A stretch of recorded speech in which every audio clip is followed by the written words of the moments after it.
Hello guys, so ഇന്ന് നമ്മൾ മണ്ണാർശാലയിലേക്ക് പോവുകയാണ്, നാഗരാജ ടെമ്പിളിലേക്ക്. സൺലൈറ്റ് വന്ന് മുഖത്തടിച്ച് പുളകം കൊള്ളുന്ന എന്നെയാണ് നിങ്ങളിപ്പോൾ കണ്ടുകൊണ്ടിരിക്കുന്നത്. മേമയുടെ വീട്ടിൽ നിന്നാണ് നമ്മൾ ആലപ്പുഴയിലേക്ക് പോകുന്നത്. ഈ നീല ഷർട്ട് ഇട്ടതാണ് എന്റെ മേമയുടെ പുത്രൻ. മേമ ഇവിടെ നല്ല ഹെൽത്തി ആയിട്ടുള്ള ബീട്രൂട്ട് ദോശയൊക്കെ ഉണ്ടാക്കിക്കൊണ്ടിരിക്കുകയാണ്. സോ വൈകുന്നേരം ആയപ്പോൾ നമ്മൾ റെഡിയായി നേരെ പാലക്കാട് റെയിൽവേ സ്റ്റേഷനിലേക്ക് വിട്ടു. കുറേ നാൾക്ക് ശേഷമാണ് ഞാൻ ട്രെയിനിൽ കയറുന്നത്. It's been A long time. നിന്ന് കാൽ കഴിച്ച് ലാസ്റ്റ് സീറ്റ് കിട്ടിയതിന്റെ സന്തോഷമാണ് നിങ്ങളിപ്പോ കണ്ടുകൊണ്ടിരുന്നത്. രാവിലെ നല്ല രസമുണ്ടായിരുന്നു, പക്ഷെ ആ രസം അത്ര നേരം പോയില്ല. നമ്മൾ അവിടെ എത്തിയത് നല്ല മഴ വെച്ച് നല്ല മഴ.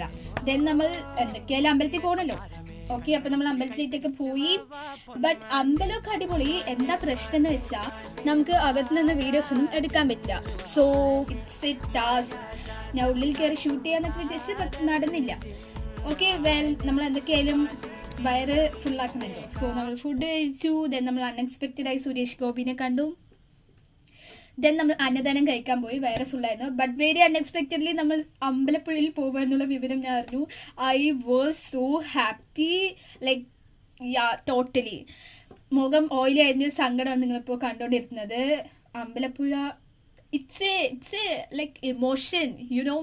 ഭയങ്കര പീസ്ഫുൾ ആൻഡ് കാം ആയിട്ടുള്ളൊരു എനർജി എനിക്ക് അവിടെ ഫീൽ ചെയ്തു.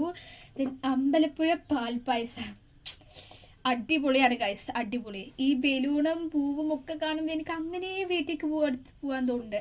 ദെൻ നമ്മൾ ബീച്ചിലേക്ക് പോയി. നല്ല കാറ്റുണ്ടായിരുന്നു, അതുപോലെ നല്ല തിരമാലയും മഴ വരാനുള്ള എല്ലാ സാധ്യതയും ഒക്കെ ഉണ്ടായിരുന്നു.